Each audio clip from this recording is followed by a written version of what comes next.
सम्यक न्यूज. जय भीम. मी हंसिनी. सम्यक न्यूज लाईव्हच्या विशेष बातमीपत्रात आपलं स्वागत आहे. ठळक बातम्या पुढील प्रमाणे. अध्यक्ष महोदय, धन्यवाद आपणास. आज संपूर्ण महाराष्ट्रातील अनुसूचित जातीमधील सामान्य जनतेमध्ये अबकड उपवर्गीकरणाचा पेटलेला तीव्र संताप आणि मुंबईच्या रस्त्यावर आपसी मतभेद विसरून विधानभवनावर धडकलेला विराट मोर्चा या निमित्तानं मी सभागृहाचं लक्ष या ठिकाणी वेधून घेत आहे. अध्यक्ष महोदय, या अत्यंत संवेदनशील आणि ज्वलंत विषयावर मी संविधानाचा चौकटीत राहून आज या सार्वभौम अशा छत्रपती शिवाजी महाराज व फुलेशाहू आंबेडकर यांच्या विचारांचे संरक्षक असलेल्या या सभागृहात औचित्याचा हा प्रश्न या ठिकाणी उपस्थित करत आहे. अध्यक्ष महोदय, बाहेर लाखो निळे वादळ मंत्रालयावर धडकतंय आणि शासन आतमध्ये संविधानाच्या मूळ चौकटीला सुरुंग लावतंय. हे या सभागृहात मुखदर्शक बनून आम्ही उघड्या डोळ्यांनी पाहू शकत नाही. अध्यक्ष महोदय, मी आज या सभागृहाचे आणि राज्य शासनाचं लक्ष राज्यात निर्माण झालेल्या एका अत्यंत अशा या गंभीर व कायदा व सुव्यवस्थेचा प्रश्न निर्माण करू शकणाऱ्या परिस्थितीकडे वेधत आहे. अध्यक्ष महोदय, डॉक्टर बाबासाहेब आंबेडकरांनी आपल्याला संघटित व्हायला सांगितलं होतं, विभाजित व्हायला नाही. हा निर्णय आरक्षणाचं कवच कुंडल काढणारा आहे आणि आम्ही तो कधी या ठिकाणी खपवून घेणार नाही. अध्यक्ष महोदय, आज आपल्या राज्यात काय चाललंय? राज्यातील 59 अनुसूचित जातीच्या आरक्षणाचं अबकड असं उपवर्गीकरण करण्याचा जो घाट या शासनानं घातला आहे, सदर विषयावर एक जागरूक लोकप्रतिनिधी म्हणून मी एक वस्तुस्थिती आपल्या समक्ष प्रश्नाच्या रूपाने या ठिकाणी मांडू इच्छित आहे.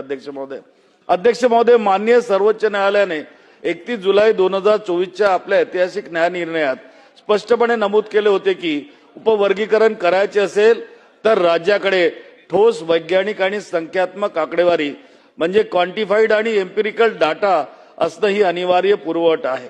आज राज्यात जातीनिहाय जनगणना आणि सामाजिक आर्थिक सर्वेक्षण SIR अद्याप सुरूच आहे. मूळ सांख्यिकी आणि अंतिम निष्कर्ष हाती आलेले नसताना कोणत्या गुप्त डाटाच्या आधारे शासन हा निर्णय घेत आहे? डेटा नसताना घेतलेला निर्णय सर्वोच्च न्यायालयाच्या निर्देशाचा थेट अपमान करणारा आहे काय? अध्यक्ष महोदय, न्यायमूर्ती अनंत बदर समितीने सरकारला अहवाल सादर केला आहे, पण तो अद्याप सार्वजनिक करण्यात आलेला नाही. जो अहवाल सामान्य जनतेला किंवा आम्हाला वाचायलाच मिळाला नाही, त्यावर हरकती नोंदवण्यासाठी अवघ्या 5 दिवसाची मुदत देणे हा लोकशाहीचा आणि नैसर्गिक न्याय तत्वाचा खून आहे. अध्यक्ष महोदय, त्याचा जर बदर समितीचा अभ्यास परिपूर्ण होता तर पुन्हा मुख्य सचिवाच्या अध्यक्षतेखाली दुसरी समिती नेमण्याची गरज का भासली? यावरून स्पष्ट होते की शासनालाच या प्रक्रियेवर शंका आहे. अध्यक्ष महोदय, आज सरकारी नोकऱ्यांचे मोठ्या प्रमाणावर खाजगीकरण सुरू आहे.